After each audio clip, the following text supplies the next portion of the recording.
Hey hello guys, இந்த வீடியோல perfect revenge மேரேஜோட 4வது எபிசோடு தான் பார்க்க போறோம். இப்போ ஃபேமிலி மீட்டிங்காக நம்ம ஹீரோயினோட ஃபேமிலியும் நம்ம ஹீரோட ஃபேமிலியும் ஒண்ணா உட்காந்துருப்பாங்க. அந்த இடத்துல நம்ம ஹீரோயினோட அப்பா வந்து நல்லா பேசிட்டு இருப்பாரு. ஆனா ஹீரோயினோட அம்மா வந்து நல்லாவே பேச மாட்டாங்க. ஸோ இதை பார்த்து அவங்க அப்பா வந்து நல்லா பேசு அப்படிங்கிற மாதிரி கொஞ்சம் மிரட்டுவாரு. ஸோ அதனால எங்களுக்கு ரொம்பவே சந்தோஷமா இருக்கு, உங்களை மாதிரி ஒரு ஃபேமிலியோட சம்பந்தம் வச்சுக்கிறது அப்படிங்கிற மாதிரிலாம் பேசும்போது ஹீரோட அம்மாவும் கொஞ்ச நேரத்துக்கு முன்னாடி தான் எங்களை ஏன் இந்த மாதிரிலாம் பண்ணீங்க, இவ்வளவு தூரம் வர வச்சிங்க, இப்படிதான் அலைய வைப்பீங்களா அப்படிலாம் பேசுனீங்களே அப்படின்னு சொல்லும்போது, சாரி அதை ஏதோ பதட்டத்துல பேசிட்டேன், என்னை மன்னிச்சிருங்க அப்படிங்கிற மாதிரி அவங்க அம்மாவும் பேசிட்டு இருக்காங்க. அது மட்டும் இல்லாம என்னோட பெரிய பொண்ணு தானே உங்களுக்கு வேணும், அவ வந்து ஒரு அடாப்டட் சைல்டு, அது உங்களுக்கு தெரியுமா அப்படின்னு சொல்லும்போது அதுல என்ன இருக்கு அப்படிங்கிற மாதிரி இங்க நம்ம ஹீரோட அம்மாவும் பேசுவாங்க. அது ஒன்றும் இல்ல, நான் சும்மா சொன்னேன் அப்படிங்கிற மாதிரி ஹீரோயினோட அம்மாவும் பேசிட்டு இருக்கும்போது இவங்க இப்படி பேசுறதெல்லாம் பார்த்து ஹீரோயினுக்கு ரொம்ப பதட்டமாகுது. நம்ம ஹீரோவும் கையெல்லாம் பிடிச்சி நீ பதட்டப்படாத அப்படிங்கிற மாதிரிலாம் சொல்லிட்டு இருப்பாங்க. இப்ப ஹீரோயினோட அம்மா வந்து அவளுக்கு இங்கிதமே தெரியாது, என்னோட தப்பு தான், நான் அவளை சரியாவே வளர்க்கல, அவளுக்கு சமைக்க கூட தெரியாது, அப்படி இப்படின்லாம் சொல்லிட்டு இருப்பாங்க. இதை பார்த்தோன்னே நம்ம ஹீரோயினுக்கு கோவம் வந்துருது. புதுசா ஒருத்தங்களை மீட் பண்ண வரணும், அவங்களுக்கு கிஃப்ட் எடுத்துட்டு வரணுங்கிற பேசிக் மேனர்ஸ் கூட உங்களுக்கு இல்ல, நான் எடுத்துட்டு வந்திருக்கேன் அப்படின்னு சொல்லிட்டு பாட்டி உங்களுக்கு நான் ஒரு கிஃப்ட் வச்சிருக்கேன் அப்படின்னு சொல்லுவாங்க. பாட்டியும் அப்படியாடா, என்னடா கிஃப்ட், எங்க காட்டு அப்படின்னு சொல்லும்போது இப்ப அவங்க ஒரு பெயிண்டிங் எடுத்து கொடுப்பாங்க. இது நானே வரைஞ்சேன் அப்படின்னு சொல்லும்போது, சே இது இவ்வளோ ஒரு பெயிண்டிங் எனக்கு ஃப்ரீயா கிடைச்சிருக்கு, இது எவ்வளவு காசு அப்படிங்கிற மாதிரி அவங்களும் எனக்கு இது ரொம்ப பிடிச்சிருக்கு அப்படின்னு சொல்லிட்டு அவங்களோட இடத்துல அங்கேயே மாட்ட சொல்லிடுவாங்க. உடனே இதை பார்த்து இந்த ஹீரோயினோட அம்மாக்கு செம காண்டாவது. இப்ப தனியா வெளியே கூப்பிட்டு இங்க பாரு, அந்த பெயிண்டிங் ஆல்ரெடி நான் ஒரு கஸ்டமருக்கு வித்துட்டேன், நீ எப்படி கொண்டு வந்த அப்படின்னு சொல்லும்போது, அது ஒன்றும் இல்ல, அந்த கஸ்டமருக்கு கால் பண்ணி உங்களோட பெயிண்டிங்ல ஒரு சின்ன ப்ராப்ளம் இருக்கு, கொடுங்க சரி பண்ணி கொடுக்குறோம் அப்படின்னு சொல்லி வாங்கிட்டு வந்தேன், அதுக்கப்புறம் அவங்களுக்கு மொத்தமா நான் காசு அனுப்பிட்டேன் அப்படிங்கிற மாதிரி சொல்லுவாங்க. நம்மளேனா அந்த கஸ்டமர் கால் பண்ணி கேளுங்க அப்படின்னு சொல்லும்போது அவங்க அம்மாவும் கால் பண்ணி கேட்பாங்க. அந்த கஸ்டமரும் உங்களோட பொண்ணு எவ்வளவு நாளா பிசினஸ் பண்ணா தெரியுமா, சிங்கிள் பேமெண்ட்ல எல்லாத்தையுமே செட்டில் பண்ணிட்டா அப்படிங்கிற மாதிரிலாம் சொல்லிட்டு இருப்பாங்க. இப்போ இந்த காசுலாம் உனக்கு எங்க இருந்து வந்தது அப்படின்னு கேட்கும்போது, அதெல்லாம் உங்களுக்கு தேவையில்லாத விஷயம், எனக்கு எங்க இருந்து வேணாலும் வரும், உங்களுக்கு என்ன அப்படிங்கிற மாதிரி நம்ம ஹீரோயினும் பேசிட்டு இருக்காங்க. அது மட்டும் இல்லாம இந்த டூப்ளிகேட் பெயிண்ட்டை நீ ஒரிஜினல் பெயிண்ட்னு சொல்லி வித்துருக்கல, அது மட்டும் இல்லாம நீயே உன் கம்பெனி சைனை போட்டு சீலை குத்தி அத்தனையும் பண்ணிருக்கல, இதை நான் போலீஸ்ட கொடுத்தா போலீஸ் உன்னை வந்து அலேக்கா தூக்கிட்டு போயிருவாங்க, இது நான் கொடுக்கவா அப்படின்னு சொல்லி ஹீரோயின் மிரட்டுவாங்க.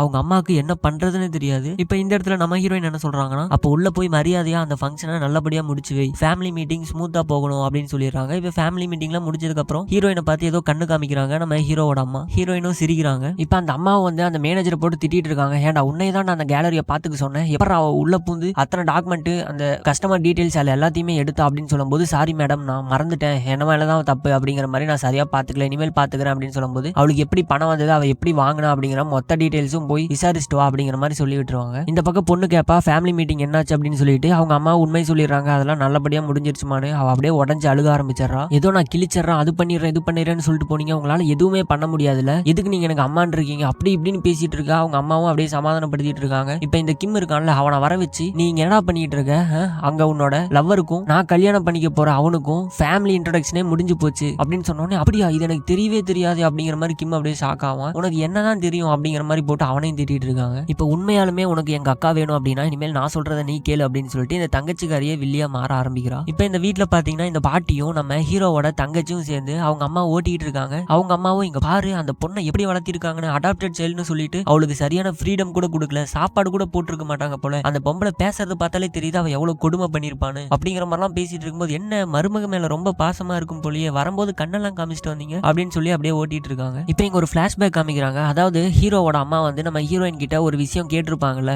இது இப்படி நடந்தா ஃபேமிலி மீட்டிங் ஒத்துக்கிறேன்னு சொல்லியிருப்பாங்கல்ல, அது என்ன விஷயம் அப்படின்னா, நம்ம ஹீரோவோட ஃபேமிலிக்கே ஒரு மிகப்பெரிய கம்பெனி ஒன்று இருக்கு, ஆனா அந்த கம்பெனில நம்ம ஹீரோவோட அண்ணன் தான் வேலை செய்யறாரு, நம்ம ஹீரோ அதை பாத்துக்க மாட்டாரு. என்னன்னு பார்த்தா எனக்கு புதுசா எனக்கு நானே ஒரு கம்பெனி உருவாக்கணும் அப்படின்னு சொல்லிட்டு ஒரு சின்ன கம்பெனியை உருவாக்கி அதை ரன் பண்ணிட்டு இருக்காரு. உனக்கு கல்யாணம் நடந்து 4 மாசத்துல என் பையனை மாத்தி அந்த பெரிய கம்பெனில அவனை வேலை செய்ய வச்ச அப்படின்னா ஓகே, அப்படி இல்லைன்னா நீயே டிவோர்ஸ் பண்ணிட்டு போயிடணும் ஓகேவா அப்படின்னு சொல்லி கேட்கும்போது நம்ம ஹீரோயினும் சரி ஓகே அப்படிங்கிற மாதிரி சொல்லியிருப்பாங்க. ஸோ அதுதான் இவங்க 2 பேருக்கு இருக்கிற அக்ரிமெண்ட்டும். இப்போ இங்க வந்து ஹீரோவோட கம்பெனியை காமிக்கிறாங்க. ஆக்சுவலா பாத்தீங்கன்னா ஹீரோவோட அண்ணன் இருக்காங்கல்ல, ஸோ அவங்க பரம்பரைக்கே ஒரு கம்பெனி இருக்குல்ல, அவங்க பாட்டி வந்து ஆரம்பிச்ச கம்பெனி. அது என்ன கம்பெனி அப்படின்னா இந்த வீடெல்லாம் கட்டி கொடுப்பாங்கல்ல, அந்த பில்டிங்லாம் கன்ஸ்ட்ரக்ஷன் பண்ற அந்த கம்பெனி. ஆனா நம்ம ஹீரோ புதுசா ஆரம்பிச்சிருக்கிற கம்பெனி வந்து அந்த கட்டி வச்ச பில்டிங்க்கு உள்ள இன்டீரியர் ஒர்க் பண்ணுவாங்களே, இந்த furniture work, ceiling work, so இந்த மாதிரி ஒர்க்லாம் பண்ற கம்பெனி. அப்படி இவங்களுக்குன்னு ஒரு சில ஆட்கள்லாம் இருக்காங்க. அப்படியே உட்காந்து பேசிட்டு இருக்கும்போது இந்த இடத்துல தான் நம்ம கிம் இருக்கான்ல, அவனும் வேலை செஞ்சுட்டு இருக்கான். அவனுக்கு நம்ம ஹீரோவை பார்த்தாலே பிடிக்கல, ஒரு மாதிரி இடக்கு முடக்காவே பேசிட்டு இருக்கான். ஹீரோவுக்கு ஒரு குடத்துல கோவம் வந்துருது, எல்லாத்தையும் வெளியே போய் சொல்லிட்டு எதா இருந்தாலும் மூஞ்சிக்கு நேரம் பேசுறா அப்படின்னு சொல்லும்போது, அப்புறம் என்ன உங்க கம்பெனில வேலை செய்யற ஒரு எம்ப்ளாயோட காதலிய உங்க காதலின்னு சொல்லி சுத்திட்டு இருக்கீங்களே,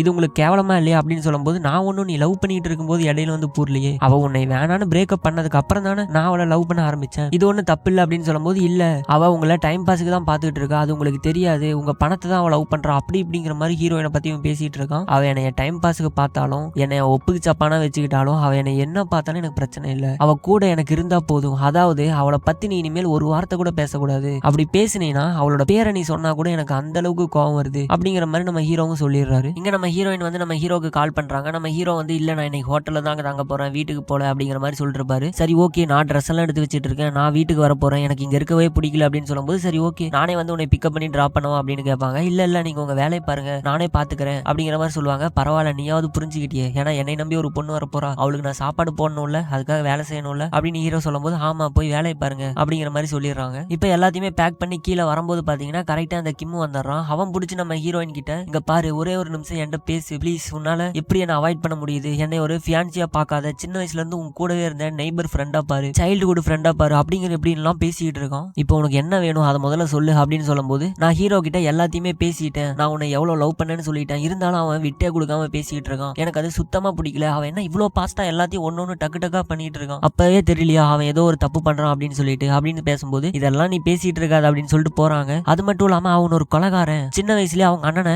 ஹீரோ கொலை பண்ண பாத்துருக்கான், அது உனக்கு தெரியுமா அப்படின்னு சொல்லும்போது என்னடா அவன் இப்படி சொல்றானே அப்படின்னு சொல்லி நம்ம ஹீரோயின் அப்படியே ஆடி போய் பாத்துக்கிட்டு இருப்பாங்க. அந்த சமயத்துல நம்ம ஹீரோயினோட கையெல்லாம் பிடிக்கிறான், நம்ம ஹீரோயினை ஹக்லாம் பண்றான். சோ இதை வந்து தூரத்துல இருந்து இந்த தங்கச்சிக்காரி இருப்பாள் அவ போட்டோ எடுத்து வச்சிட்டா. சோ இந்த போட்டோக்காக தான் இவங்க இவ்வளவு ஆக்ட் பண்ணிருக்காங்க. இப்ப ரூமுக்குள்ள வந்துட்டு அந்த ரிப்போர்ட்டர் இருக்காங்களா அவங்களுக்கு கால் பண்ணி எனக்கு உண்மை தெரிஞ்சாகணும், ஹீரோக்கு அவங்க அண்ணனுக்கு என்ன பிரச்சனை அப்படின்னு சொல்லும்போது சின்ன வயசுல போட்ல போயிட்டு இருக்கும்போது நம்ம ஹீரோ அவங்க அண்ணனை பிடிச்சி கீழே தள்ளி விட்டாங்க, கொலை பண்ண ட்ரை பண்ணாங்க அப்படின்னு சொல்லிட்டு எல்லாரும் சொல்லிட்டு இருக்காங்க அப்படின்னு சொல்லும்போது ஏன் அது தெரியாம கூட விழுந்திருக்கலாம்ல அப்படின்னு நம்ம ஹீரோயின் சொல்லுவாங்க. ஆனா அங்க இருக்கிற பாக்குறவங்க எல்லாருமே கீழே விழுறதுக்கு முன்னாடி இவங்க பெருசா சண்டை போட்டுக்கிட்டாங்க அப்படின்னு சொன்னாங்க. அது மட்டும் இல்லாம அவங்க அண்ணனும் அப்படிதான் சொல்லிட்டு இருக்காரு, தம்பி தான் என்னைய கொல்ல பார்த்தான் அப்படின்னு தான் சொல்றாரு அப்படின்னு சொல்லும்போது நம்ம ஹீரோயினுக்கு கொஞ்சம் பயம் வர ஆரம்பிக்குது. இங்க பாத்தீங்கன்னா இந்த போட்டோவால அவங்க பிரிஞ்சிருவாங்களா அப்படின்னு சொல்லி கிம்மு கேட்கும்போது தங்கச்சிக்காரி என்ன சொல்றானா இந்த போட்டோவால அவங்க பிரியருக்கு வாய்ப்பு இருக்கான்னு தெரியல, ஆனா அவங்க மேல வச்சிருக்கிற அவங்களோட நம்பிக்கையை கொஞ்சம் உடைக்க வாய்ப்பு இருக்கு, அந்த கேப்ல நம்ம உள்ள பூந்துட்டோம்னா மொத்தமா பிரிஞ்சிரும் அப்படிங்கிற மாதிரி சொல்லிட்டு இருப்பா. இப்ப ஹீரோவோட அசிஸ்டன்ட் வேகமா ஓடி வந்து சார் ஒரு ஆபத்து அப்படிங்கிற மாதிரி சொல்றான். என்னன்னு பார்த்தா இந்த ஹீரோவோட அண்ணன் இருக்காங்கல்ல, சோ அவங்க கட்டி கொடுத்த சில பில்டிங்லாம் இன்டீரியர் ஒர்க் பண்றதுக்கு நம்ம ஹீரோட கம்பெனி தான் பண்ணணும்னு சொல்லி அக்ரிமெண்ட் போட்டிருப்பாங்க. இப்ப எல்லா அக்ரிமெண்ட்டும் அவங்க கம்பெனில இருந்து கேன்சல் பண்ணிருக்காங்க. இதை கேட்டோன்னே அண்ணனுக்கே கால் பண்ணி எதுக்காக இந்த மாதிரி பண்ண அப்படின்னு சொல்லி கேட்கும்போது ஆமா நீ ஒரு அடாப்டட் சைல்டு வந்து கல்யாணம் பண்ணிக்கிற, அது மட்டும் இல்லாம அவங்களோட ஃபேமிலியே ரொம்ப கடன்கார ஃபேமிலி, நிறைய கடன்லாம் வாங்கி வச்சிருக்காங்க, அவங்க பிசினஸே லாஸ்ல போயிட்டு இருக்கு, இது எல்லாத்தையுமே மீடியால அவங்களோட கம்பெனி பத்தி பேசும்போது நம்மளோட கம்பெனியும் சேர்த்து எழுதி வச்சு பேசுறாங்க. இதே உன்னைய இந்த எல்லாத்துலயுமே இருந்து நான் வெட்டி விட்டுட்டேன் அப்படின்னா அவங்க உன்னை மட்டும் தானே வச்சு பேசுவாங்க, என்னோட கம்பெனி தப்பிச்சிரும்ல, அதனாலதான் இப்படி பண்ணேன் அப்படிங்கிற மாதிரி அவங்க அண்ணங்காரனும் சொல்லிடுறாங்க. நம்ம ஹீரோக்கு என்ன பேசுறதுன்னு தெரியல. இப்ப நம்ம ஹீரோவை இன்டீரியர் ஒர்க்ல இருந்து தூக்கிட்டாங்கல்ல, இப்ப புதுசா வரவன் நிறைய பணம் கேட்கறான். சோ அதனால அந்த பில்டிங்கோட ஓனர்ஸ் கிட்டயே அவங்க கட்டுற பில்டிங்க்கு அதிகமா காசு கேட்டுட்டு இருக்காங்க. இதனால ஓனர்ஸ் எல்லாருமே என்ன இப்படி கேக்குறீங்க, ஃபர்ஸ்ட் ஒரு பேமெண்ட் ஃபிக்ஸ் பண்ணீங்கல, திரும்ப என்ன இவ்வளவு கேக்குறீங்க அப்படின்னு சொல்லி ஒரு மீட்டிங் வச்சிருப்பாங்க. அந்த மீட்டிங்ல தம்பி வந்து எங்களோட பர்சனல் விஷயத்தை உள்ள எடுத்துட்டு வராம நாங்களே நீங்க ஃபர்ஸ்ட் ஃபிக்ஸ் பண்ண அதே பேமெண்ட்டுக்கு பண்ணி கொடுக்குறோம் அப்படின்னு சொன்ன உடனே அங்க இருக்கிற எல்லாருமே தம்பிக்கு சப்போர்ட் பண்ண ஆரம்பிச்சிடுறாங்க, அதாவது நம்ம ஹீரோக்கு. சோ அண்ணனால எதுவுமே பண்ண முடியல, வேற வழியே இல்லாம அவரும் ஒத்துக்கிறாரு. இங்க நம்ம ஹீரோயினோட தாத்தா இருக்காருல்ல, சோ அவர் வந்து ஹீரோவோட பாட்டியை மீட் பண்ண வந்திருப்பாரு. ஆல்ரெடி இவங்க ரெண்டு பேருக்கும் ஏதோ ஒரு விஷயம் இருந்திருக்கும் போல. என்னன்னு பார்த்தா நம்ம ஹீரோவோட பாட்டி ரொம்ப வருஷத்துக்கு முன்னாடி கொஞ்சம் கடன் கொடுத்திருப்பாங்க, அதை சொல்லாம கொள்ளாம வட்டி கூட கொடுக்காம அப்படியே எடுத்துட்டு நம்ம ஹீரோயினோட தாத்தா வந்து ஓடி போயிருந்திருப்பாரு. சோ இப்ப வட்டி முதலுமா அந்த பணத்தை எல்லாத்தையுமே எடுத்துட்டு வந்து கொடுக்குறாரு. இதை பார்த்த உடனே என்ன திடீர்னு என்னோட பணத்தை எல்லாம் திரும்ப கொண்டு வந்து தர, உன் மேல எனக்கு நம்பிக்கை இல்ல, நீ தொட்டாவே அது ஒரு கெட்ட பணமா தான் இருக்கும், எனக்கு இந்த பணம் வேணாம் அப்படின்னு சொல்லும்போது தயவு செஞ்சு என்னோட பேத்திய உன் குடும்பத்துல எடுத்துக்கோ, அவ ரொம்ப நல்லவ, இங்கேயே ரொம்ப கஷ்டப்பட்டுட்டு அங்கேயாவது வந்து சந்தோஷமா இருக்கணும் அப்படின்லாம் சொல்லிட்டு இருக்கும்போது அதெல்லாம் ஓகே, ஆனா உன் பணம் எனக்கு வேணாம் அப்படின்னு சொல்லிட்டு அங்கிருந்து போறாங்க. தயவு செஞ்சு இந்த பணம் எடுத்துக்கோன்னு சொல்லி காலில் பிடிச்சி கெஞ்ச ஆரம்பிச்சிடுறாரு. அங்க இருக்கிற எல்லாருமே இவங்க ஏதோ கப்பிள்ஸ் போல அப்படின்னு நினைச்சு சிரிச்சுக்கிட்டு இருக்காங்க. இந்த பாட்டி என்னடா பண்ணிட்டு என்னை விட்றா விட்றா அப்படின்னு சொல்லி கத்திக்கிட்டு இருக்காங்க. ஆனா அவர் விட்ற மாதிரியே இல்ல. ஒரு கட்டத்துல பாத்தீங்கன்னா பாட்டியோட பேண்டியை கழட்டிடுறாரு. பாட்டிக்கு செம அவமானம் ஆயிடுச்சு. அடச்சை அப்படின்னு சொல்லிட்டு அங்கிருந்து வந்து சேச்சா ஏன் இந்த மாதிரி இப்படி இருக்காங்க அப்படின்னே தெரியலையே, நல்ல வேலை இந்த பொண்ணு அடாப்டட் சைல்டா இருந்தா, நல்ல வேலை அந்த குடும்பத்துல பிறக்கல அப்படின்னு சொல்லிட்டு, இருந்தாலும் அந்த பொண்ணை பத்தி எனக்கு தெரிஞ்சுக்கணும், அந்த பொண்ணோட நம்பர் கொடு அப்படின்னு சொல்லி ஹீரோட அம்மா கிட்ட நம்பரை வாங்கிக்கிறாங்க இந்த பாட்டி. இங்க இந்த பக்கம் தாத்தாவை மீட் பண்ணி ஹீரோயின் பேச வந்திருப்பாங்க. அப்ப யாரோ ஃபாலோ பண்ற மாதிரியே இருக்கு. யாருன்னு பார்த்தா இந்த ஹீரோயினோட அம்மா கூட இருப்பான்ல அந்த மேனேஜர், அவன் தான். நீ எதுக்கு ஃபாலோ பண்ற அப்படின்னு சொல்லும்போது இல்ல உங்க அம்மா தான் ஃபாலோ பண்ண சொன்னாங்க அப்படிங்கிற மாதிரி சொல்லிட்டு இருப்பான். இப்ப நம்ம ஹீரோயின் என்ன சொல்றாங்கன்னா நீ எனக்காக வந்து வேலை செய்யற அப்படின்னு சொல்லி கேட்கறாங்க. நான் எதுக்காக வந்து வேலை செய்யணும் அப்படின்னு சொல்லி கேட்கும்போது எப்படியும் அந்த போராட்டத்துல நான் தான் ஜெயிக்க போறேன்னு உனக்கு தெரியும், நீ அவங்கள விட்டுட்டு என் கூட வந்து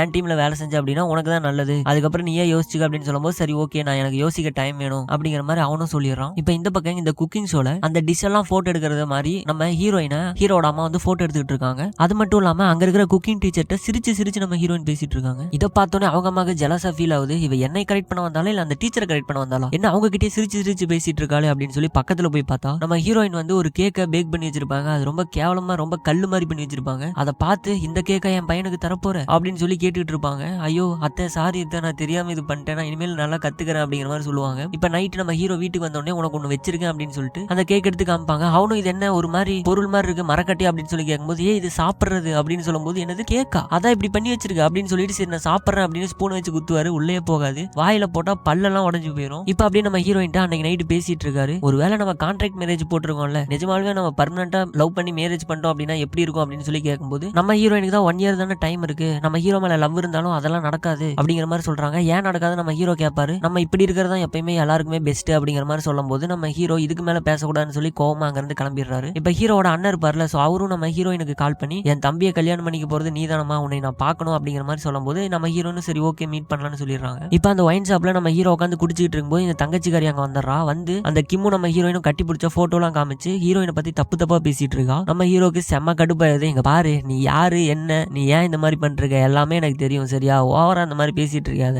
அவளை பத்தி எனக்கு நல்லா தெரியும் அப்படிங்கிற மாதிரி சொல்லிட்டு அங்க இருந்து நம்ம ஹீரோ எந்திரிச்சு போயிடுறாரு. இவளுக்கு செருப்பால் அடிச்ச மாதிரி ஆயிருச்சு. ஹீரோ பேசினதெல்லாம் நினைச்சு பார்த்து தூக்கு மாத்திரை சாப்பிட்டு சாக துணிஞ்சிட்டா. அவங்க அம்மா வந்து காப்பாத்திடுறாங்க. ஏன் இந்த மாதிரி பண்ணனு கேட்கும்போது ஆமா நீ அடாப்ட் பண்ணி வச்சிருக்கல அந்த சைல்டு, அவளை விட நான் எந்த அளவும் பெட்டரல் கிடையாதான் அப்படின்னு உன்னோட வருங்கால மாப்பிள்ள தான் சொன்னான் அப்படிங்கிற மாதிரி சொல்லும் போது அவன் அப்படிலாம் பேசணும் அப்படின்னு சொல்லிட்டு அவங்க அம்மா அப்படியே கோவப்படுறாங்க. இப்ப இந்த பக்கம் நான் ஒரு கப்பல்ல இருக்கமா நீ வாமா அப்படின்னு சொல்லி இந்த அண்ணங்காரனும் நம்ம ஹீரோயினை கூப்பிட்டு வர்றான். அப்புறம் நம்ம ஹீரோக்கும் கால் பண்ணி அப்படியே வெறுப்பேத்திட்டு இருக்காரு. இங்க பாரு நீ கல்யாணம் பண்ணிக்க போற பொண்ணை நான் வர சொல்லியிருக்கேன், அவ இங்க வந்துகிட்டு இருக்கா, நான் அவளை மீட் பண்ண போறேன், அவகிட்ட நீதான் என்னை தள்ளி விட்ட அப்படி இப்படின்னு எல்லாம் சொன்னா அவ அழுவா இல்ல, அவ அழுவுறத நான் பார்க்கணும், சும்மா சொல்லக்கூடாது ரொம்ப அழகா தான் இருக்கா அப்படிங்கிற மாதிரிலாம் சொல்லிட்டு இருக்கும்போது நம்ம ஹீரோக்கு செம்ம வெறியாவது. நீ எங்க இருக்க சொல்லு சொல்லு அப்படின்னு சொல்லி கத்துறாரு. ஆனா அண்ணங்காரன் சொல்லவே மாட்டான். இப்ப ஒரு வழியா நம்ம ஹீரோவை அடிச்சு பிடிச்சி அந்த இடத்துக்கு வந்துடுறாரு. வந்து பார்த்தா தண்ணியா இருக்கு. சோ சின்ன வயசுல இருந்து இவருக்கு தண்ணினா ரொம்ப அலர்ஜி. ஏன்னா தண்ணியில தான் அவங்க அண்ணனை கீழே தள்ளி விட்டுருப்பாரு. சோ அதனால தண்ணினா ரொம்பவே பயப்படுவாரு. இப்ப அந்த இடத்துல அப்படியே வீசிங் ஆகுது. அவரால் மூச்சு கூட விட முடியல. அந்த இடத்துல அப்படியே மயக்க வர மாதிரி இருக்கு. கரெக்டா நம்ம ஹீரோயின் வந்துடுறாங்க. நீங்க இங்க என்ன பண்றீங்க அப்படின்னு சொல்லி கேட்கும்போது நீ என்ன பண்ற